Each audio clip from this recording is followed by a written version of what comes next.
Party का माहौल एकदम गर्म था। वहां मौजूद हर शख्स की जुबान पर बस उसी लड़की का नाम था जो बेहद भड़काऊ और शानदार लिबास में वहां पहुंची थी।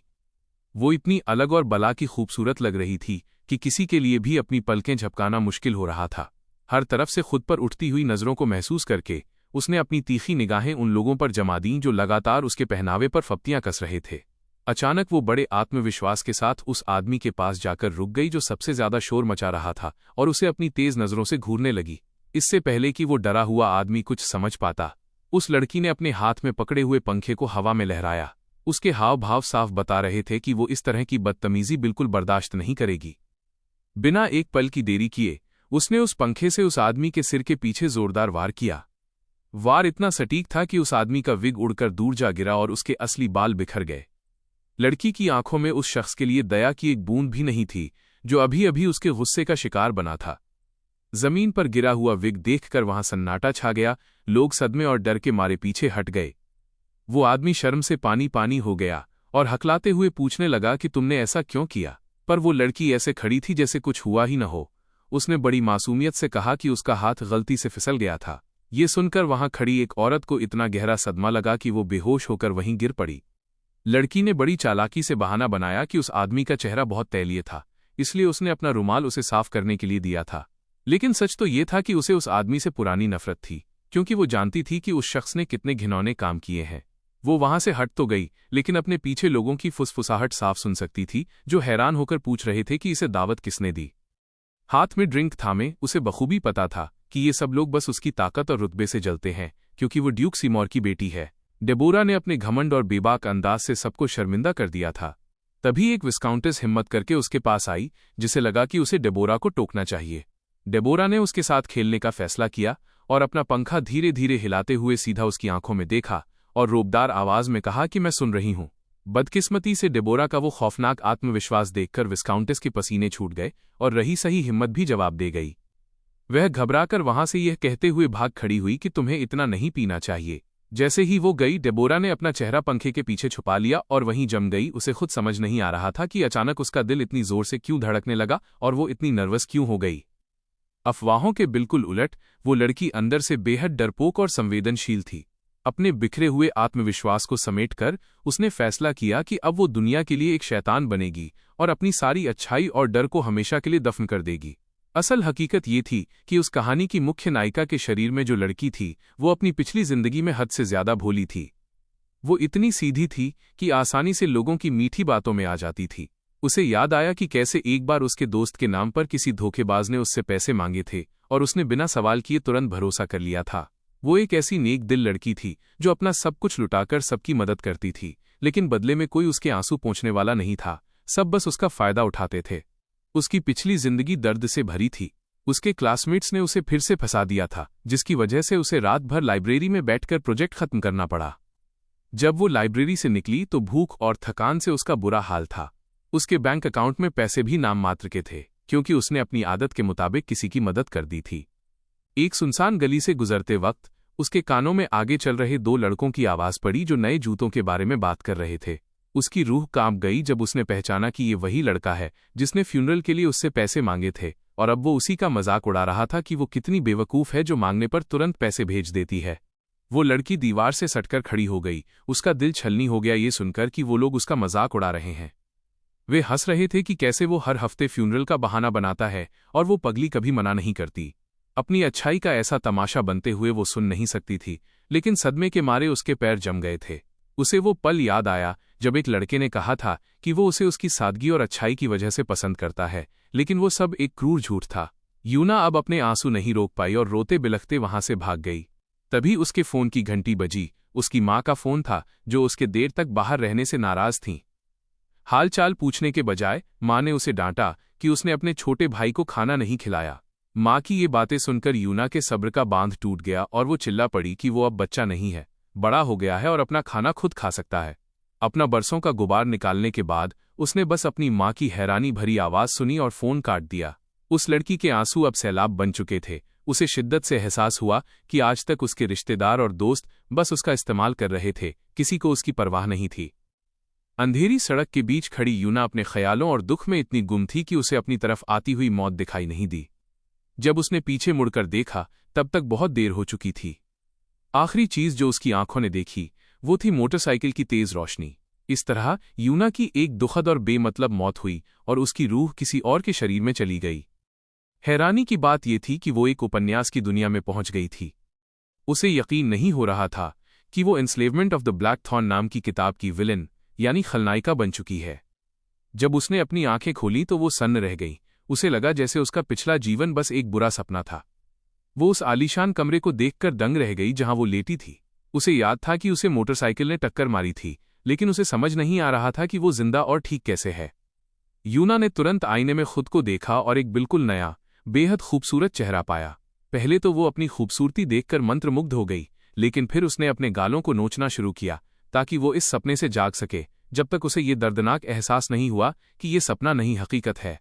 तभी कमरे में एक नौकरानी आई और वो जो देख रही थी उससे इतना डर गई कि उसके हाथ से खाने की ट्रे छूटकर गिर गई। अपनी गलती का एहसास होते ही नौकरानी बुरी तरह कांपने लगी और जमीन पर गिरकर गिड़गिड़ाते हुए माफी मांगने लगी। यूना को नौकरानी का ये नाटक बहुत अजीब लगा, लेकिन तभी उसका ध्यान डेबोरा नाम पर गया। उसे झटका लगा और याद आया कि ये उस किताब की विलेन का नाम है जो उसने हाल ही में पढ़ी थी। डेबोरा को कोई पसंद नहीं करता था क्योंकि वो हमेशा बुरे काम करती थी। शोर सुनकर एक रौबदार आदमी कमरे में आया। यूना ने पहचान लिया कि ये डेबोरा का पिता ड्यूक सीमोर है, जो गुस्से से लाल हो रहा था। जॉर्ज सीमोर अपने गुस्से और ठंडे मिजाज के लिए मशहूर था। सिर्फ उसकी पत्नी ही उसका दिल जीत पाई थी, जिसके मरने के बाद वो पत्थर दिल हो गया था। अपनी बेटी को देखकर उसने नफरत से कहा कि तुम कितनी दयनीय हो। उसे लगा कि डेबोरा ने फिर से भूख हड़ताल शुरू कर दी है और इसलिए जानबूझकर खाना गिरा दिया। नौकरानी अभी भी थर-थर कांपते हुए जमीन पर बैठी थी जब ड्यूक ने कड़े शब्दों में कहा कि तुम परिवार पर एक कलंक हो। उसने पूछा कि तुम अपनी माँ जैसी दिखती हो, फिर भी इतने बेवकूफ़ी भरे काम कैसे कर सकती हो। यूना अब समझ गई कि ये सब पिंक डायमंड के लिए हो रहा है। नॉवेल में डेबोरा ने उस हीरे के लिए भूख हड़ताल की थी। ड्यूक ने गुस्से में कहा कि वो अब और बर्दाश्त नहीं करेगा और ये आखिरी चेतावनी है, अब से तुम्हारी सजा शुरू होती है। यूना मन ही मन सोच रही थी कि उसका बाप इतना हैंडसम होकर भी इतना जालिम कैसे हो सकता है। अभी वो संभल भी नहीं पाई थी कि नौकरानी फिर से माफी मांगने लगी। यूना ने सोचा कि वो नॉवेल की विलन वाला बुरा रोल नहीं निभाएगी। उसने दरियादिली दिखाते हुए नौकरानी को माफ कर दिया और जाने दिया। अकेली होने पर वो जमीन पर गिर गई और अपनी किस्मत को कोसने लगी कि उसे मुख्य पात्र या उसकी दोस्त क्यों नहीं बनाया, बल्कि ये नफरत से भरी विलन बना दिया। वो दुखी थी कि अब उसे सजा भुगतनी पड़ेगी, लेकिन 10 दिन बाद उसे एहसास हुआ कि विलन बनना इतना भी बुरा नहीं है। उसकी बुरी बदनामी की वजह से नौकर डर कर उसकी हर बात मानते थे। उसे हर रोज शाही और शानदार खाना मिलता था। उसने महसूस किया कि लोगों का इस्तेमाल होने और रोने से बेहतर है बुरा बनना।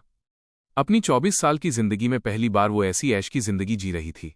पिछली जिंदगी में वो इतनी परेशान और गरीब थी कि ऐसे जीवन का बस सपना ही देख सकती थी। डेबोरा की सजा उसके लिए जन्नत बन गई थी। कुछ वक्त बाद हेलेन नाम की एक डिजाइनर कपड़े लेकर आई। वो एक बैरन की बेटी थी और डेबोरा को खुश करने आई थी। डेबोरा को लगा जैसे उसके मुंह में सोने का चम्मच आ गया हो। जब हेलेन ने अपने डिजाइन किए हुए कपड़े दिखाए तो डेबोरा हैरान रह गई, क्योंकि नौकरानियां ढेर सारे पुतले यानी मैनिक्विन्स लेकर अंदर आ रही थीं। उसका कमरा किसी महंगे बुटीक जैसा लगने लगा था। हेलेन घबरा रही थी क्योंकि डेबोरा बिल्कुल शांत थी और कोई प्रतिक्रिया नहीं दे रही थी, जबकि अंदर ही अंदर वो इस नई शाही जिंदगी का लुत्फ उठा रही थी। उसे बस इतना याद था कि डेबोरा ने एक एक पोशाक को कितनी बारीकी से परखा था और जो भी विकल्प उसके ऊंचे पैमानों पर खरे नहीं उतरे, उन्हें तुरंत खारिज कर दिया। जब उसे कुछ ऐसा नहीं मिला जो उसे पसंद आए, तो उसने नए कपड़े बनाने का हुक्म दे दिया। हेलेन डर के मारे हकला रही थी कि इस सीजन में उसके पास बहुत सारे ऑर्डर हैं, लेकिन डेबोरा के दबाव में आकर उसने सब कुछ करने का वादा किया और वहां से चली गई। 3 हफ्ते बाद हेलेन एक नए कलेक्शन के साथ वापस आई, लेकिन इस बार भी डेबोरा को कुछ खास पसंद नहीं आया। उसने हेलेन को एक सफेद अस्तर वाली ड्रेस दिखाने को कहा। डेबोरा ने बिना अपने डरावने चेहरे के भाव बदले उसे देखा और उस पर जड़े कीमती पत्थर देखकर उसे थोड़ी हमदर्दी महसूस हुई। जब वो सोच रही थी कि ये ड्रेस किसी पर भी अच्छी लगेगी, हेलेन वहां डर के मारे चुपचाप खड़ी थी, बस अपनी किस्मत आजमाने का इंतजार कर रही थी। लेकिन बदकिस्मती से ड्रेस के कॉलर के रोए ने डेबोरा की नाक में गुदगुदी कर दी। लड़की ने गुस्से में अपना कॉलर पकड़ लिया, क्योंकि उसे लगा कि इस फर की वजह से उसे छींक आ जाएगी। अपने डर पर काबू पाते हुए हेलेन ने जल्दी से सफाई दी कि ये कलेक्शन की इकलौती ड्रेस नहीं है। छींक को आते हुए महसूस करके डेबोरा ने उसकी बात पकड़ ली कि इससे भी बेहतर ड्रेसेस हो सकती हैं। पहले तो हेलेन ने 3 दिन का वक्त मांगा, लेकिन डेबोरा की घूरती हुई नजरें देखकर उसने कहा कि वो अभी जाकर उसके पसंद के हिसाब से ड्रेस बनाएगी। नौकरानियां तुरंत पुतलों को उठाकर ले जाने लगीं और डेबोरा ने हुक्म दिया कि अगली ड्रेस में और ज्यादा पत्थर जड़ना।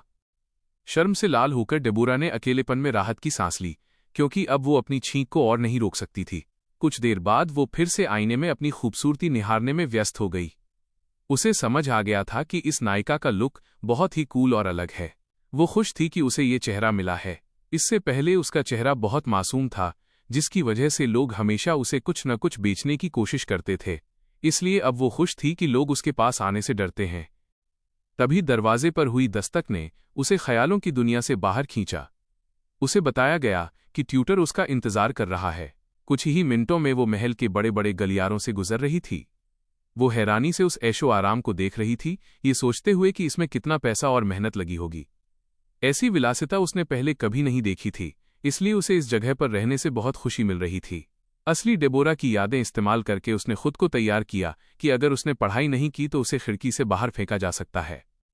अचानक उसे एहसास हुआ कि उसे अपनी नई जिंदगी का ये माहौल बहुत पसंद आ रहा है। गलियारे में चलते हुए उसने सोचा कि अब उसे पहले की तरह लाचार बनने की जरूरत नहीं है। वो अचानक रुक गई जब अगले मोड़ पर एक लंबा लड़का उसके सामने आ गया। पहले तो उसे समझ नहीं आया कि रास्ता किसने रोका है। ये लड़का उसका छोटा भाई बेलरिक निकला, जो उसे देखकर उतना ही हैरान था। डेबोरा को याद आया कि ये उन जुड़वा भाइयों में से एक है जो सीमोर परिवार का वारिस बन सकता है। जुड़वा होने की वजह से वे दोनों परिवार का मुखिया बनने के लिए बुरी तरह लड़ते हैं, इसलिए उनके रिश्ते खराब हैं। डेबोरा को पागलों की तरह घूरते हुए उसने ताना मारा कि टावर में भी सबने उसके बेवकूफ़ी भरे बर्ताव के बारे में सुना है। वो उसके आसपास एक भूत की तरह घूमने लगा और बोलने लगा कि उसे काबिल वैज्ञानिक फ्रेडरिक के सामने ढंग से पेश आना चाहिए। पहले तो डेबोरा को समझ नहीं आया कि क्या जवाब दे, क्योंकि वो उलझन में पड़ गई थी। सोचने पर उसे याद आया कि भविष्य में ये लड़का मुख्य नायिका को किडनैप करके कैद कर लेगा। उसे जाते हुए देखकर डेबोरा समझ गई कि पुरानी डेबोरा ने अब तक हंगामा कर दिया होता, लेकिन उसकी बातों का उस पर कोई असर नहीं हुआ। वो जानती थी कि बेलरिक और रोसर के मुकाबले वो बस एक आम कामचोर है। उसने मन ही मन बेलरिक का शुक्रिया अदा किया कि उसकी वजह से वो रिलैक्स हो पाई। आखिरकार दरवाज़ा खोलकर वो ट्यूटर के ऑफिस में पहुंच गई। ट्यूटर ने उसे देखा, लेकिन जवाब में डेबोरा ने बस ठंडे दिमाग से उसे घूरा। उस अजीबोगरीब ट्यूटर को देखकर वो सोचने लगी कि क्या ये वही फ्रेडरिक है जिसके बारे में उसका भाई बात कर रहा था। आदमी ने उसे एक किताब दी जो एस्टिया परिवार के लंबे इतिहास से भरी थी। उसे याद आया कि ये एक मशहूर और ताकतवर परिवार है, जिनकी शक्ति सम्राट के बाद दूसरे नंबर पर आती है। उसने बताया कि सीमोर परिवार को मैजिक टावर संभालने का हक मिला था, क्योंकि उन्होंने सम्राट की ताकत बढ़ाने में मदद की थी। जब उसने परिवार के पहले मुखिया मिराऊ का जिक्र किया जिसने देश बनाने में मदद की थी, तो डेबोरा की आंखें हैरानी से फैल गईं। उसे पता चला कि वो 8वें दर्जे का जादूगर है, इसलिए उसके परिवार में हुनर की कोई कमी नहीं है। अपने परिवार की ताकत को देखते हुए वो हैरान थी कि नॉवेल में डेबोरा की मौत इतनी दुख भरी क्यों थी। कुछ देर बाद उसे एहसास हुआ कि अगले पाठ का वक्त हो गया है। एक नौकरानी ने हॉल में उसका स्वागत किया, लेकिन डेबोरा ने गौर किया कि उसके पास खड़े होकर नौकरानी के हाथ कितने कांप रहे थे। पहले डेबोरा ने बहुत सारे जादू सिखाने वाले बदल दिए थे और हर बार उन पर गुस्सा करती थी, क्योंकि वो जादू इस्तेमाल नहीं कर पाती थी। डेबोरा को गुस्सा आता था, क्योंकि उसे लगता था कि सीमोर परिवार का वंशज होने के नाते उसमें काबिलियत होनी चाहिए थी। यूना ने डेबोरा के शरीर में होकर मन ही मन उन सब कांडों के लिए माफी मांगी जो उन्हें सहने पड़े थे। उसे अभी भी समझ नहीं आ रहा था कि उसकी नायिका जादू क्यों नहीं इस्तेमाल कर सकती, जबकि उपन्यासों में ये सबके लिए आम बात होती है। उसे लगा शायद उस पर कोई कमजोरी का श्राप है, लेकिन उसने तुरंत ये ख्याल दिमाग से निकाल दिया।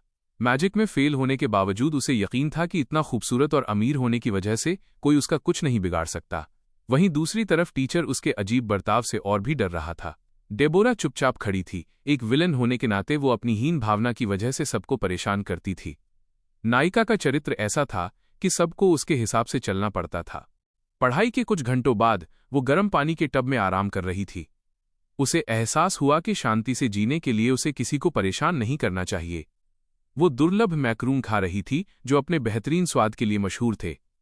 एक नौकरानी उसके लंबे बालों को प्यार से संवार रही थी।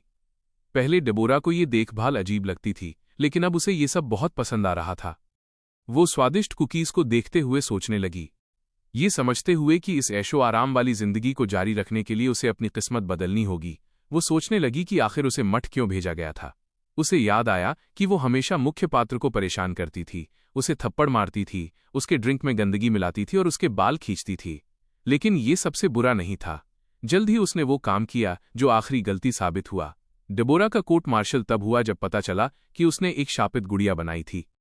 ये बात सेकंड क्राउन प्रिंस के लिए बहाना बन गई कि वो डेबोरा पर ईशनिंदा का इल्जाम लगाए। जब मुख्य पात्र इन सब मुसीबतों से गुजरी तो उसे संत नायला का अवतार माना गया और उसका रुतबा बढ़ गया। क्योंकि डेबोरा एक बड़े घराने से थी, इसलिए वो मौत की सजा से तो बच गई, लेकिन उसे मठ भेज दिया गया। हकीकत में वापस आकर लड़की ने अपने हाथ जोड़े, उसे अपनी इस संभावित बदकिस्मत अंजाम से घिन आ रही थी। डेबोरा पानी के झाग के बीच बैठी रही और उसने फैसला किया कि अब उसका मुख्य मकसद यही होगा कि वो मुख्य नायिका के करीब बिल्कुल नहीं जाएगी। उसे एहसास हुआ कि वो अभी उपन्यास की शुरुआत में ही है, जहां कहानी शुरू होती है जब मुख्य पात्र पर एक राक्षस हमला करता है। अपने जख्म के बाद वो पहली नज़र में उस लड़की से प्यार करने लगता है जिसने उसे बचाया था। फिलिप सोच में डूबा था कि उस लड़की का शुक्रिया कैसे अदा करे जिसने उसकी जान बचाई थी, लेकिन उस लड़की ने अपनी तारीफ सुनने से ही इनकार कर दिया। फिलिप के गाल शर्म से गुलाबी हो गए जब उसने कहा कि उसकी बस यही ख्वाहिश है कि वो जल्दी ठीक हो जाए। इसके बाद फिलिप काफी देर तक सोचता रहा और अचानक उसे याद आया कि उस लड़की का जन्मदिन आने वाला है जिसके लिए उसे बधाई देनी चाहिए। उसे खबर मिली कि एक बेहद शानदार हीरा, जो उस लड़की के बालों की तरह गुलाबी चमक रहा था, नीलामी के लिए रखा गया है। ये सुनकर कि हीरे का रंग सेंट मिया के बालों के रंग से बिल्कुल मेल खाता है, फिलिप को लगा कि उसे किसी भी कीमत पर यह हीरा पाना ही होगा।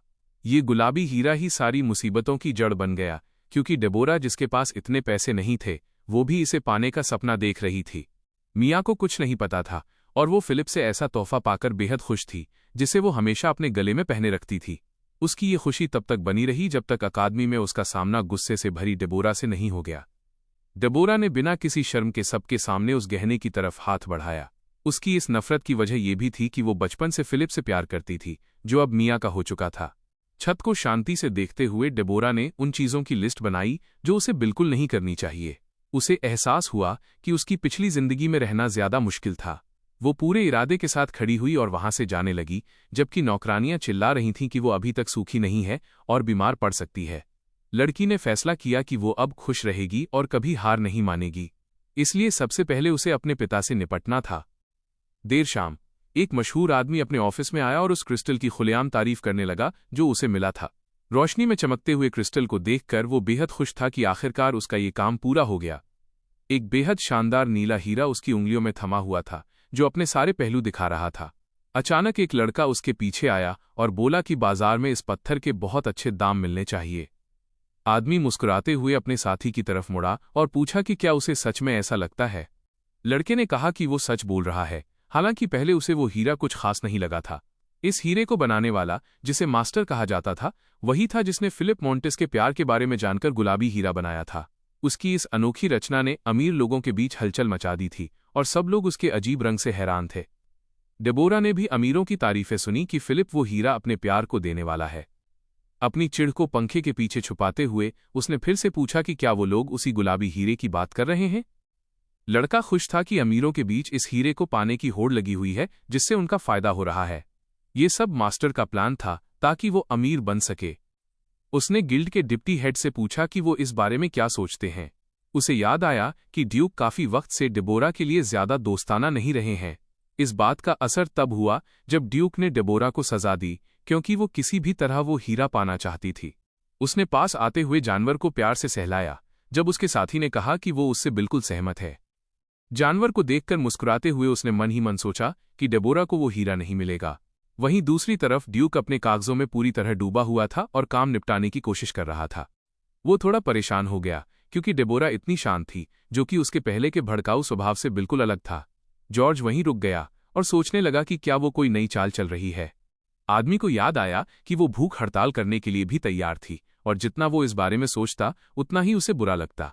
थकान भरी सांस लेते हुए उसने तय किया कि वो अब उसकी उंगलियों पर नहीं नाचेगा। अभी वो आराम कर ही रहा था कि उसका नौकर भागता हुआ आया, जो डर के मारे सफेद पड़ चुका था। ड्यूक हैरान था, क्योंकि उसने दरवाजे पर दस्तक भी नहीं दी थी। आदमी का चेहरा तब और भी सफेद पड़ गया जब नौकर ने बताया कि डेबोरा डचेस के गुलाब के बगीचे को फावड़े से खोद रही है। उसकी इस हरकत से ड्यूक इतना गुस्सा हुआ कि वो तुरंत खड़ा हो गया और दोबारा पूछा कि उसने क्या किया। जॉर्ज तुरंत गुलाब के बगीचे की तरफ बढ़ा। वो उस घुसपैठिए से सख्ती से बात करना चाहता था। वो इतना गुस्से में था कि उसे एहसास हो गया कि अब वो उसकी हरकतें और बर्दाश्त नहीं कर सकता। कुछ लंबे मिनट बाद जब वो बगीचे में पहुंचा तो सबसे पहले उसने सजी धजी डेबोरा को देखा। आदमी ने गुस्से में उसे आवाज लगाई। वो उसे अपनी नाराजगी दिखाना चाहता था। डेबोरा कुछ सेकंड रुकी और फिर पीछे मुड़ी। उसकी खूबसूरती बिल्कुल उसकी माँ जैसी थी।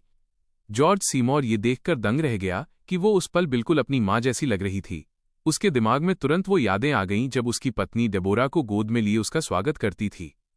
उसने खुद को संभालने की कोशिश की और उससे सख्ती से पूछा कि वो वहां क्या कर रही है।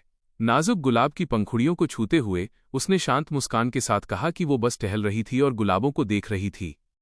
उसकी इस बात ने ड्यूक को फिर से पुरानी यादों में भेज दिया, जब उसकी पत्नी भी ऐसे ही उसके सामने खड़ी होती थी। आदमी सोचने लगा कि वो अपनी माँ की नकल क्यों कर रही है। दांत पीसते हुए उसने पूछा कि ये कैसी टहलकदमी है। उसे लगा कि वो जानबूझकर उसे गुस्सा दिलाने के लिए ऐसा कर रही है, इसलिए उसने तुरंत इल्जाम लगाया कि वो सिर्फ अपने हीरे के बारे में सोच रही है। इस पर डेबोरा ने पूछा कि हीरा इन फूलों से कैसे अलग है। फूल को हाथ में लेकर उसने कहा कि उसे उस हीरे में जो कभी खराब नहीं होता और इन गुलाबों में जो कभी मुरझाते नहीं, कोई फर्क नजर नहीं आता। फूल को फेंकते हुए उसे याद आया कि जादू की वजह से ये कभी मुरझाते नहीं। डेबोरा का पिता उसके बर्ताव से हैरान था और उसने फिर पूछा कि क्या सच में उसके लिए फूल और पत्थर में कोई फर्क नहीं है। लड़की ने लापरवाही से कहा कि ये वो फूल नहीं है जो उसकी माँ ने उगाए थे। अपनी बात आगे बढ़ाते हुए उसने कहा कि फूल सर्दियों में मुरझा जाते हैं और शाम को खिलते हैं। यही वो खासियत है जिसके लिए लोग उन्हें पसंद करते हैं। ड्यूक ने उसे बातों का जाल बुनने का इल्जाम लगाया, जिसके बाद डेबोरा ने उसकी बात काट दी और कहा कि वो एक चिट्ठी के जरिए उसे गलत साबित करेगी। चिट्ठी उसे देते हुए उसने कहा कि ये वही चिट्ठी है जो उसकी माँ ने लिखी थी। ड्यूक के हाथ कांपने लगे जब उसके सामने वो चीज थी जिसे पाने और पढ़ने का सपना वो कब से देख रहा था। कागज को छूते हुए उसे वो एहसास हुआ जो उसकी पत्नी मैरियन को हमेशा पसंद था। वो वहीं जम गया। पहली ही लाइन पढ़कर उसे गहरा सदमा लगा। जब उसने वो लाइन पढ़ी कि फूल सर्दियों में मुरझा जाते हैं, इसलिए लोग उन्हें पसंद करते हैं क्योंकि वो गर्मियों में खिलते हैं, तो उसने धीरे से पूछा कि उसे ये कहाँ मिली। डेबोरा मुस्कुराई और उस गड्ढे की तरफ इशारा किया जहां से उसे ये चिट्ठियां मिली थीं। कुछ देर बाद लड़की अपने कमरे में वापस आई और अभी जो हुआ उसे समझने की कोशिश करने लगी। उसने अपनी कांपती हथेली को देखा और याद किया कि वो कितनी डरी हुई थी। वो मन ही मन खुश थी कि उसे वो चिट्ठी मिल गई, वरना उसका पिता उसे इस हरकत के लिए खत्म ही कर देता। डेबोरा को याद आया कि उस वक्त ड्यूक का चेहरा कितना खतरनाक था। किस्मत से उसे किताब का वो हिस्सा याद था जहां मुख्य पात्र मिया को सबसे पहले ये चिट्ठियां मिली थीं।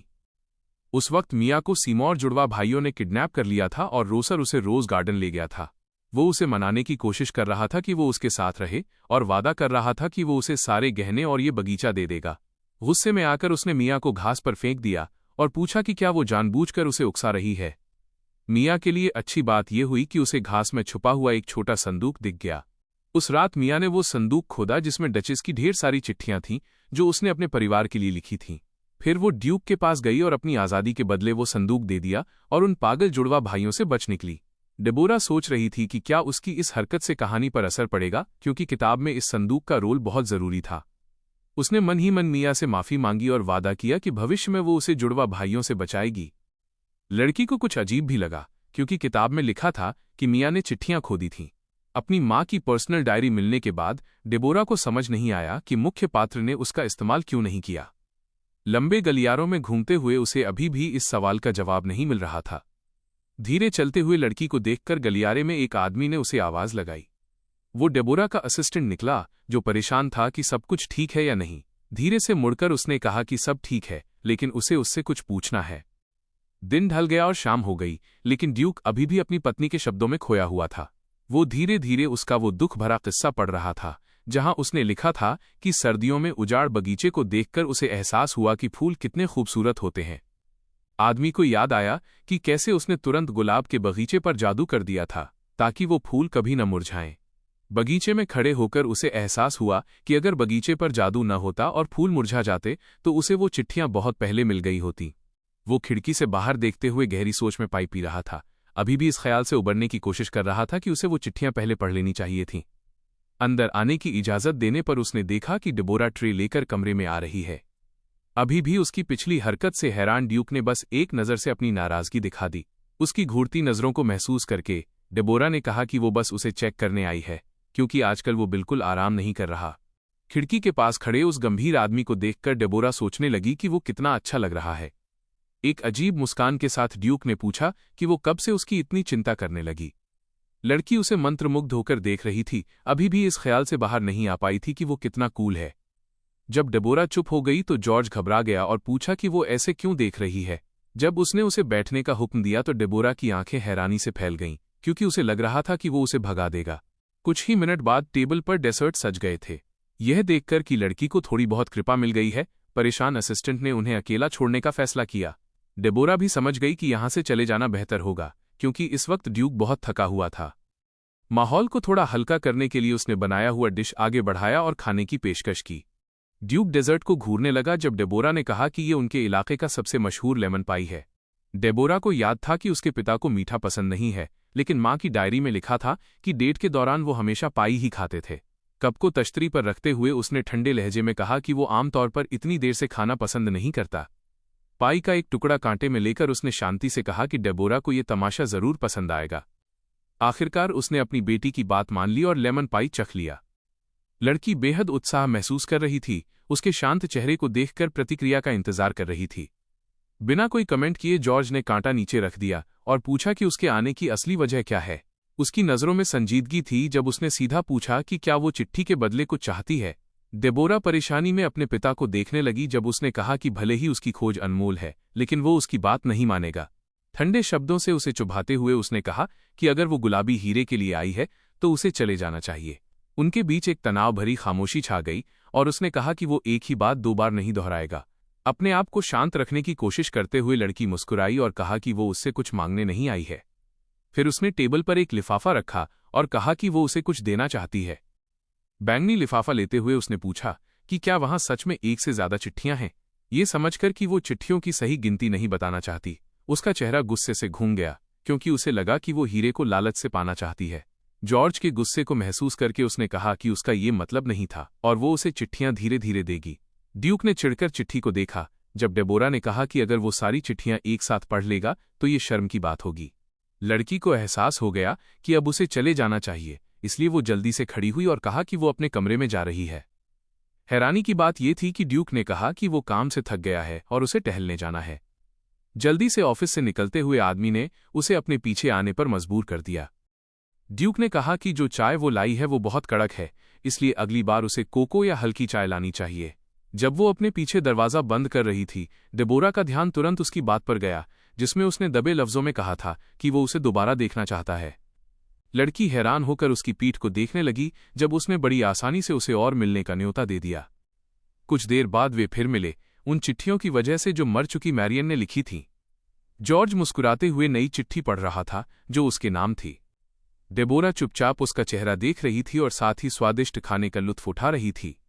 भले ही ये चिट्ठियां इस तरह नहीं देनी चाहिए थीं, लेकिन उसे लग रहा था जैसे वो एक डाकिया बन गई है। डेबोरा उसे देखती रही और सोचा कि वो 2 चिट्ठियां दे चुकी है तो उनके रिश्ते में कुछ सुधार तो होना ही चाहिए। उसने सोचना बंद किया जब जॉर्ज ने अचानक उसे पुकारा। उसने तुरंत गौर किया कि वो तभी आती है जब वो बहुत थका हुआ होता है, इसलिए उसने पूछ ही लिया कि वो ऐसा क्यों करती है। चुपके से मुस्कुराते हुए डेबोरा अंदर ही अंदर खुश हो गई कि वो अपना तैयार किया हुआ जवाब दे सकती है। उसने कहा कि वो उन दोनों की वजह से पैदा हुई है, इसलिए उसने सोचा कि ये चिट्ठियां उसके और उसकी मां के बीच की कड़ी बन सकती हैं। जवाब देने में देरी करते हुए उस आदमी ने सोचते हुए अपनी उंगली कागजों पर फेर दी और पूछा कि क्या वीकेंड पर उसके पास वक्त है। हैरान होकर डेबोरा ने हाँ कहा, जिसके बाद उसने उसे बाहर जाकर साथ खाने का न्योता दिया। लड़की मान गई, जिसके बाद पिता ने कहा कि वो खुश नहीं लग रही। डेबोरा ने जबरदस्ती मुस्कुराने की कोशिश की। उसे समझ आ गया कि वो सब कुछ समझ गया है। उसे पता था कि इस घर की सुविधाएं ही वो चीज हैं जो उसे खुश रखती हैं। लड़की ने जितना हो सके उतना सच्चे दिल से मुस्कुराने की कोशिश की और कहा कि वो बहुत खुश है। जॉर्ज ने हैरानी से पूछा कि वो क्या चाहती है जब उसने कहा कि उन्हें बात करने के लिए बाहर जाने की जरूरत नहीं है। पिता ने कहा कि अगर कोई बात उसे परेशान कर रही है तो वो बताए, जिसके बाद उसने उसे शांत करने की कोशिश की और कहा कि उसका वो मतलब नहीं था। डेबोरा के चेहरे पर खुशी और राहत की चमक आ गई जब उसने सुना कि ड्यूक का ऑफिस में इंतजार हो रहा है। वो तुरंत खड़ी हो गई ताकि वो अपने पिता का वक्त आने वाले लोगों के लिए खाली कर सके। आदमी हैरान रह गया कि वो कितनी जल्दी कमरे से निकल गई और उसे अकेला छोड़ दिया। डेबोरा आखिरकार कमरे से बच निकली और आज़ादी महसूस करके खुश हो गई। वो इतने ठंडे इंसान से अकेले बात करके पूरी तरह थक चुकी थी और अपने पैर घसीटकर चलने लगी। लड़की अपने कमरे की तरफ बढ़ी ताकि वो जल्दी से जल्दी आराम कर सके। अफसोस की बात यह थी कि वो अचानक अपने भाई से टकरा गई, जिसने उसे डांटा कि वो सीधा चलना भी नहीं जानती। वो रुक गया और घमंड से अपनी बहन को देखने लगा। उसने उसे घमंडी और असभ्य कहा। लड़की हैरानी से उसे देखने लगी, समझ नहीं पा रही थी कि वो कहां से आ टपका। नौजवान जानबूझकर लड़की को कंधे से धक्का देते हुए आगे बढ़ गया और आखिर में कहा कि उसे ढंग से पेश आना चाहिए। उसे तो ये भी नहीं पता था कि डेबोरा की सजा खत्म हो चुकी है। उसने उसे उसकी गलती के लिए दबाने का फैसला किया और कहा कि वो दोबारा गिरफ्तार हो सकती है। वो इतनी जल्दी चला गया कि लड़की बस उसे हैरानी से देखती रह गई, एक खामोश सवाल पूछती हुई। कुछ दिन बाद वो आखिरकार वीकेंड पर अपने पिता से मिली, जिसके लिए उसने एक क्लासिक जगह चुनी थी। डेबोरा उन डिशों के बेहतरीन स्वाद से हैरान थी जो जॉर्ज ने उसके लिए मंगवाए थे। उसका ध्यान अभी भी इस बात पर था कि हॉल कितना सुनसान लग रहा है, जो उस आदमी की नज़रों से बचा नहीं था। आदमी ने सवालिया नज़रों से लड़की को देखा। जब उसने कहा कि बिजनेस अच्छा नहीं चल रहा, वो उसे बिल्कुल समझ नहीं पाया। लड़की ने अपनी आंखें बंद कर लीं जब उसने कहा कि ये कोई मज़ेदार मजाक नहीं था। आखिरकार उसे समझ आया कि ये रेस्टोरेंट पूरी तरह से उस आदमी और उसकी बेटी के लिए बुक किया गया था।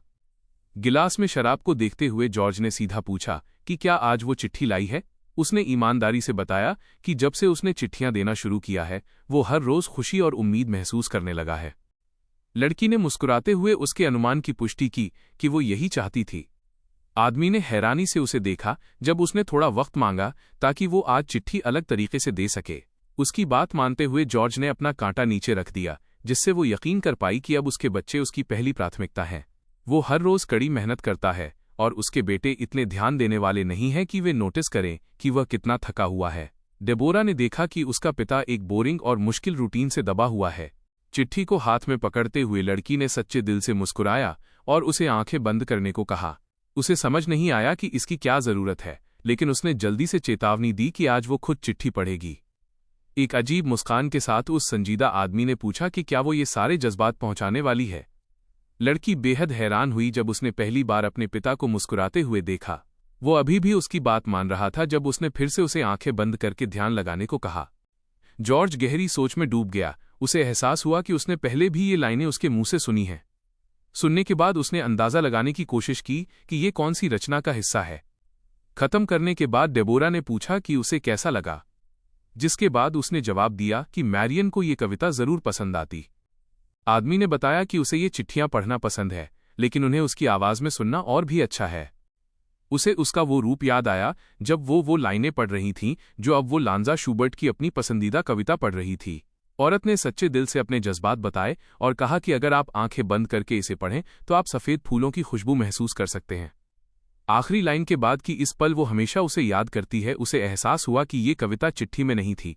क्या हो रहा है ये समझते हुए उसने सवालिया नज़रों से लड़की को देखा और दिमाग में सारी कड़ियां जोड़ी। उसे समझ आया कि डेबोरा ने जानबूझकर वो कवि की चिट्ठी ढूंढी ताकि वो उसे पढ़ सके। इसके बाद लड़की का पिता एक शब्द भी नहीं बोल पाया और बस एक नज़र से उसके सवाल का जवाब दिया कि उसे ये पसंद आया या नहीं। वो उसका इरादा पूरी तरह समझ गया, क्योंकि अगर वो बिना कविता के बस चिट्ठी पढ़ता तो इतना गहरा असर नहीं होता। इसी बीच डेबोरा का भाई इस बात से गुस्सा था कि वो अपने पिता से इतनी जल्दी मिल रही है और उन्होंने उसकी सजा भी खत्म कर दी है। उसने चिढ़कर अपने नौकर को देखा जब उसने कहा कि ड्यूक के नौकर भी इसकी वजह नहीं बता पा रहे हैं। नौजवान ने सोचते हुए दूसरी तरफ देखा और इसे बेहद अजीब कहा। वो उम्मीद कर रहा था कि गुलाब के बगीचे में घुसने के बाद उसकी सजा और सख्त होगी, लेकिन इसके बजाय अब वो अपने पिता के साथ घुल मिल रही है। नौजवान ने ठंडे दिमाग से कहा कि अगर वो उसकी जगह होता तो वो उस शख्स को तुरंत हटा देता जिसने सीमोर की इज्जत मिट्टी में मिलाई है। डेबोरा की शादी की बात करते हुए उसे याद आया कि उसके जुड़वा भाई ने पहले ही उसके लिए एक लड़का ढूंढ लिया है। लड़की से छुटकारा पाने के लिए वो अपने भाई के साथ मिलकर काम करने को भी तैयार था और उसकी शादी लुइस गजेल से करवाना चाहता था। कुछ वक्त बाद वो अपनी बहन से फिर मिला और उसे गलियारे के बीच में पकड़ लिया। उस पर और वक्त बर्बाद न करते हुए उसने सीधा पूछा कि बात क्या है। वो गुस्से से उसे घूरने लगी जब उसने पूछा कि क्या सच में कुछ होना जरूरी है। डेबोरा ने जिद की कि वो चला जाए, लेकिन अचानक उसे याद आया कि उसके पास अपनी छोटी बहन के लिए एक सलाह है। वो थके हुए अंदाज में लड़के को देखने लगी जब उसने फिर से अपना यकीन जताया कि उसने ये सारा हंगामा उस लड़के की वजह से किया है। लड़की को बिल्कुल समझ नहीं आ रहा था कि वो उससे क्या चाहता है जब वो कहने लगा कि वो उसकी बहुत चिंता करता है। आखिरकार उसने उसे ठोड़ी से पकड़ा और कहा कि वो उसे एक आदमी से मिलवा सकता है, क्योंकि उसके पास न तो दिमाग है और न ही हुनर, लेकिन उसके पास खूबसूरती है। डेबोरा ने गुस्से से उसका हाथ हटाया और पूछा कि वो आखिर किस बारे में बात कर रहा है। अपने हाथ को चिंतित होकर देखते हुए उसने कहा कि उसे तहजीब सीखनी चाहिए और उनके परिवार की नाक नहीं कटवानी चाहिए। शरारत से मुस्कुराते हुए उसने लुइस गजेल का नाम लिया और कहा कि वे जल्द ही मिलेंगे। लड़की घबरा गई जब उसे याद आया कि ये वही ठरकी है जो मुख्य पात्र को परेशान करता था। उनकी नजरें मिलीं जब उसने कहा कि वो उसकी जिंदगी में दखल देना बंद करे और अगर वो इतना ही चिंतित है तो उसे पैसे दे दे। हार न मानते हुए उसने फिलिप के लिए उसके जज्बातों का जिक्र किया और कहा कि वो जंगली उसके बराबर नहीं है। वो घमंड से उन अमीर परिवारों के नाम गिनाने लगा जहां उसका रास्ता बंद था, लेकिन उसने उसकी बात काट दी और कहा कि वो शादी नहीं करना चाहती। ऐसे मोड़ की उम्मीद न करते हुए वो हैरानी से अपनी बहन को देखने लगा। डेबोरा ने पूरे भरोसे के साथ कहा कि वो कुंवारी रहना चाहती है, जिसने उसे वहीं ढेर कर दिया। लड़की के भाई को उसकी बात पर पूरा यकीन नहीं हो रहा था, इसलिए वो बार बार वही सवाल पूछता रहा। उसने पूछा कि क्या वो सच में एक अमीर औरत नहीं बनना चाहती और मठ जाना चाहती है, ये इशारा करते हुए कि वो खुद नहीं जानती कि वो क्या बोल रही है। थक कर अपना सिर खुजाते हुए उसने सलाह दी कि वो किसी से भी दोबारा ऐसी बात न करे ताकि उनका परिवार बर्बाद न हो। आखिरकार उसने लड़की को अकेला छोड़ने का फैसला किया। जाते जाते उसने कहा कि लुइस उसके लिए अच्छा रिश्ता होगा। डेबोरा गुस्से से देखने लगी जब लड़के ने कहा कि वो इस बात पर वापस आएगा। किस्मत से कुछ ही मिनट बाद वो अपने कमरे में थी और अपनी पसंदीदा जगह पर आराम कर रही थी। वो अंदर ही अंदर गुस्सा हो रही थी, क्योंकि उसके साम्राज्य के कानून के मुताबिक सभी लड़कियों को बड़े होने पर शादी करनी पड़ती थी। डेबोरा बेहद नाराज थी, लेकिन समझ रही थी कि उसका भाई बेलरिक उससे कहीं ज्यादा प्रभावशाली है। उनके रुतबे में इतना बड़ा फर्क होने की वजह से भाई के बुरे मंसूबों के कामयाब होने के आसार बढ़ गए थे। लड़की ने नौकरानी को बुलाकर डर के मारे उसकी हालत खराब कर दी। नौकरानी कांप रही थी जब डेबोरा ने कहा कि वो उससे कुछ पूछना चाहती है। अपने डरावने रूप से और ज्यादा खौफ पैदा करते हुए उसने पूछा कि अगर एक अमीर परिवार की बेटी शादी न करना चाहे तो क्या होगा। नौकरानी जमीन में गड़ जाना चाहती थी जब उसने बताया कि आज तक किसी ने ऐसा नहीं किया है। डेबोरा ने उसे अपनी राय देने को कहा, जिसके बाद उसने बताया कि वो लड़की अपना टाइटल यानी उपाधि खो सकती है। वो दूर देखने लगी जब नौकरानी ने उसके भाई की बात की पुष्टि की कि पहले उसे घर से निकाल दिया जाएगा और फिर मठ भेज दिया जाएगा। डेबोरा डर के मारे अपने विकल्पों के बारे में सोचने लगी, क्योंकि इस तरह तो किताब का अंत और उसकी किस्मत एक जैसी ही होगी। उसने इसे अजीब कहा कि आज तक किसी ने मना नहीं किया। पूछा कि अगर उसे कोई ऐसा आदमी ऑफर किया जाए जो उसे पसंद न हो तो क्या होगा। डेबोरा की आंखों में चमक आ गई जब नौकरानी ने बताया कि एक बार एक मिस एक आम आदमी के साथ भाग गई थी। जहां तक उसे पता था, उस लड़की ने नया टाइटल अपना लिया था और उसे कोई परेशानी नहीं हुई थी, लेकिन वो एक महान जादूगरनी थी। डेबोरा ने उसके बारे में और जानने का फैसला किया और पूछा कि क्या उसे टाइटल जंग में योगदान देने की वजह से मिला था। वो तुरंत रुक गई, क्योंकि उसे याद आया कि उसके पास कोई भी ऐसी क्षमता या हुनर नहीं है जो उसे समाज में अलग दिखा सके। अचानक उसे ख्याल आया कि वो किसी तरह अपने लिए टाइटल खरीद सकती है। तुरंत उसके दिमाग में गहनों से भरे संदूकों की तस्वीरें आईं जो अभी उसके पास थे। वो उदासी से टेबल पर झुक गई, क्योंकि उसे एहसास हुआ कि ये काफी नहीं है, क्योंकि उसके पास नकद पैसे भी नहीं है। लड़की को गुस्सा आया कि ये सबसे सस्ता टाइटल खरीदने के लिए भी काफी नहीं होगा और वक्त निकलता जा रहा है। डेबोरा ने दावा करने का फैसला किया कि वो अकादमी में पढ़ रही है और शादी को टाल दिया ताकि वो पैसे कमा सके और इससे बच सके। एक वहमी इंसान की तरह दरवाजे पर दस्तक सुनते ही उसने तुरंत अपना संदूक बंद कर दिया। पता चला कि इतनी रात को उसका पिता बिना बताए उससे मिलने आया है। वो हैरानी से जॉर्ज को देखने लगी जब उसने उसे बात करने का न्योता दिया। लड़की तुरंत मान गई, लेकिन अभी भी समझ नहीं पा रही थी कि आखिर हुआ क्या है। ये सोचकर कि वो शादी की बात करना चाहता है, उसने अपने बचाव के लिए उसे नई चिट्ठी देने का फैसला किया।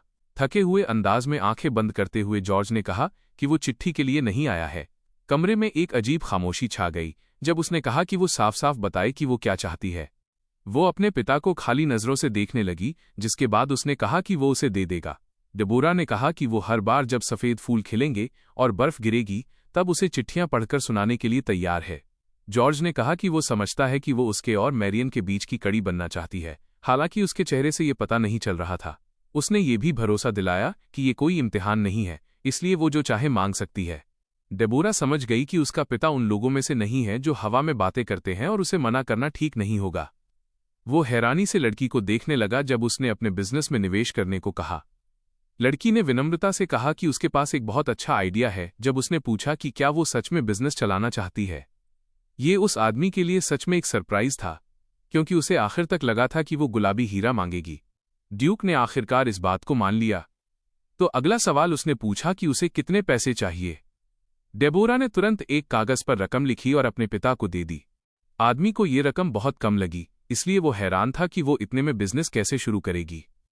लड़की खुशी से चमक उठी जब वो हिचकिचाया और पैसे भेजने के लिए मान गया।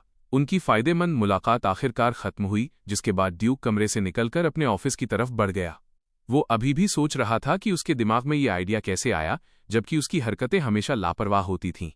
आदमी ने सोचा कि शायद उसे एहसास हो गया है कि वो हीरा नहीं पा सकती, इसलिए वो उसे किसी जरूरी चीज से बदलना चाहती है। पहले उसने सबसे वादा किया था कि डेबोरा हीरा नहीं खरीदेगी और जिद नहीं की, क्योंकि उसे पता था कि उसकी खरीदारी उसके पिता के अधिकार को कमजोर करेगी। बिना ये जाने कि ये सब असल में कैसे हुआ, जॉर्ज को यकीन था कि उसने ये सब सोच समझकर किया है। वो उसके बर्ताव में आए अचानक बदलाव से खुश था, और इस बात से भी कि वो किसी चीज के बारे में बहुत सोचने लगी है। ड्यूक का दिल गर्व से भर गया ये समझकर कि उसकी बेटी कितनी कोशिश कर रही है, भले ही उसने इसे नोटिस नहीं किया और मदद नहीं की। इरादे के साथ वो अपने असिस्टेंट की तरफ मुड़ा, एक अनजान फैसला लेने के लिए तैयार। ड्यूक ने हुक्म दिया कि चाहे जो हो जाए और कैसे भी हो, वो गुलाबी हीरा खरीद ले। कुछ दिन बाद वो महंगा गहना लड़की के सामने टेबल पर था। डेबोरा दंग रह गई, समझ नहीं पा रही थी कि उसके पिता ने ऐसा फैसला कैसे लिया। उसने चिट्ठी में लिखी लाइनें पढ़ीं, जहां उसके पिता ने उसे संबोधित किया था, यह बताते हुए कि उसकी अच्छाई का इनाम मिलना चाहिए। जैसे किसी ने डंक मारा हो, लड़की ने हैरानी से आंखें खोलीं जब उसने लिखा कि वो सिर्फ पैसों से उसका शुक्रिया अदा नहीं कर सकता। उसे पूरी तरह समझ नहीं आया कि ये कैसे हुआ कि उसने धोखेबाज की तरह बर्ताव किया, लेकिन आखिर में उसे तोहफे और तारीफें मिली। अंतरात्मा की सारी आवाज़ों के बावजूद वो इस नतीजे पर पहुंची कि विलन बनना बहुत आरामदायक है। डेबोरा को अपनी पिछली इंसानी जिंदगी याद आई, जहां वो हमेशा दूसरों के लिए अच्छी थी। लेकिन जैसे ही उसने मना किया, लोग उससे नफरत करने लगे। वो सोचते हुए महंगे गहने को हाथ में घुमाने लगी, ये एहसास करते हुए कि उसने अपनी जिंदगी बेकार में जी ली। गहने की खूबसूरती की तारीफ करते हुए वो अनजाने में सोचने लगी कि अगर फिलिप ने उसे ये नेकलेस पहने हुए देख लिया तो क्या वो उसे मार डालेगा। डेबोरा ने इसे बेचने का सोचा, लेकिन तुरंत गुस्से में भरे पिता का रिएक्शन इमेजिन कर लिया। आखिर में उसने अपने पिता से मिली निवेश की रकम को दोबारा देखा और खुश हुई कि उसके पास कुछ शुरुआती पैसे हैं। उसका दिमाग तुरंत इस ख्याल से भर गया कि वो कितना कमा सकती है और क्या बिजनेस उसे शादी से बचने में मदद करेगा। लड़की शांति से अपने लिए नए काम सोच रही थी, जब तक कि एक जानी पहचानी सील यानी मुहर ने उसका ध्यान नहीं खींचा। डेबोरा की आंखें अपने आप हैरानी से फैल गईं जब उसने वो लिफाफा देखा जो गलती से छूट गया था। इसी बीच उसी जगह जहां वो रखा गया था, सील के अपने अलग हुक्म और मामले थे। एक मास्टर को गिल्ड के एक जरूरी मेंबर ने गुलाबी हीरा महंगे दाम में बेचने पर बधाई दी। उसने प्यार से अपने पालतू जानवर का सिर सहलाया और पूछा कि वो कितने में बिका। लड़के ने ध्यान से कागजात पढ़े जो उसके साथी ने दिए थे। इस तरह उसे पता चला कि हीरा ड्यूक सीमोर ने खरीदा है, न कि फिलिप ने, जैसा कि उसने पहले सोचा था। सोचते हुए सिक्के को घुमाते हुए वो इस नतीजे पर पहुंचा कि उसकी पुरानी सारी उम्मीदें गलत साबित हुईं। आखिर में वो समझा कि उसने डेबोरा सीमोर को कम आंका था, ये जानते हुए भी कि वो एक ड्यूक की बेटी है। वो जेरार्ड की तरफ मुड़ा और याद दिलाया कि उसने उसे डेबोरा पर नजर रखने को कहा था, क्योंकि वो एक प्रभावशाली परिवार से थी। उसने सिर्फ माफी मांगी, जिसके बाद मास्टर को लगा कि शायद उसने कुछ मिस कर दिया है। ऐसे ही उसे अजीब सा एहसास नहीं हुआ था, जिसके बाद उसे बताया गया कि कोई उससे मिलने आया है। हालांकि मास्टर हैरान था कि कौन हो सकता है, फिर भी उसने तुरंत जादू इस्तेमाल किया। उसका चेहरा तुरंत पीला पड़ गया और थका हुआ लगने लगा, जो दिखा रहा था कि वो बीमार है। अनजान मेहमान को अंदर आने का हुक्म देने के बाद एक लबादा पहने हुए शख्स उसके कमरे में आ गया। इससे पहले कि मेहमान कमरे के बीच तक पहुंच पाता, एक जादुई हवा ने उसका हुड हटा दिया। मास्टर की आंखें फैल गईं जब उसने उसे पहचान लिया कि ये वही डेबोरा है जिसने हाल ही में उसे इतना हैरान किया था। वो सख्ती से अंदर आई लड़की को देखने लगा, उसके आने का मकसद समझने की कोशिश कर रहा था। उनके बीच एक उम्मीद भरी खामोशी थी। डेबोरा अपने सामने बैठे शख्स को देख रही थी, ये जानते हुए कि वो ब्लैंच के अड्डे में रहने वाला एक चालाक आदमी है। लड़की समझ गई कि उनका आमना सामना आसान नहीं होगा, क्योंकि वो सबसे हुनरमंद और राजदार किरदार है। एक मामूली किरदार के तौर पर उसके आने की वजह वो घटनाएं थीं जो बस एक हफ्ते पहले हुई थीं। वो जानती थी कि ये सील मास्टर ब्लैंच नाम के आदमी ने बनाई थी, जिसे अपने मूड के हिसाब से सील बनाने की आदत थी। जो स्टैंप उसने लगाया था वो दिखा रहा था कि उसने ये चिट्ठी अच्छे मूड में भेजी है, जिसका मतलब है कि वो डील से खुश था। उसे नॉवेल की कुछ घटनाएं याद आईं, जिसके बाद उसे उसके सील सिस्टम के बारे में पता चला। उस दिन प्रिंस उसके पास आया और बताया कि डेबोरा अभी भी मुख्य पात्र मिया का मजाक उड़ा रही है। क्राउन प्रिंस ने कहा कि वह उससे छुटकारा पाना चाहता है, लेकिन यह आसान नहीं है क्योंकि वो सीमोर परिवार की वंशज है। मास्टर ब्लांच मुस्कुराया जब उसने सुना कि अगर वो डेबोरा से छुटकारा दिला दे तो प्रिंस उसे जो चाहे वो देगा। फिर उसने जानबूझकर अफवाह फैलाई कि वो किसी को भी श्राप दे सकता है, जिसके बाद डेबोरा उसके पास गई। इसके बाद भोली लड़की श्रापित गुड़िया बनाने के जाल में फंस गई। प्लान डिस्कस करते हुए क्राउन प्रिंस को अभी भी समझ नहीं आ रहा था कि ये गुड़िया किस लिए है। वो तुरंत जादूगर की बात समझ गया जब उसने कहा कि इसकी वजह से डेबोरा पर ईशनिंदा का इल्जाम लगेगा। वो तुरंत उसका आइडिया समझ गया और माना कि उनका अमीर परिवार भी संतों के खिलाफ कुछ नहीं कर पाएगा। प्लान के साथ आगे बढ़ने का फैसला करते हुए प्रिंस ने उसे डॉक्यूमेंट्स रिव्यू करने को कहा। उसने ये भी कहा कि वो उसे खुश करने के लिए जमीन का एक टुकड़ा भी देगा। जब मास्टर ब्लांच सील के साथ व्यस्त था, वो खुशी से बात कर रहा था कि कैसे वो आखिरकार इस औरत से छुटकारा पा सकता है। एक दिलचस्प चीज देखकर वो हैरानी से बोला कि पहली बार उसने उस पर ये बिल्ली वाली सील देखी है। जवाब में उसने कहा कि वो इसे तब लगाता है जब वो डील से खुश होता है या खास मौकों पर, और पूछा कि क्या प्रिंस को वो पसंद आई। तो दोस्तों, ये इस मनहवा का पहला हिस्सा था। इसका अगला पार्ट बहुत जल्द आएगा। अगर आपने अभी तक चैनल को सब्सक्राइब नहीं किया है तो प्लीज सब्सक्राइब जरूर कर लेना ताकि आगे की कहानी आपसे मिस न हो। मिलते हैं नेक्स्ट पार्ट में।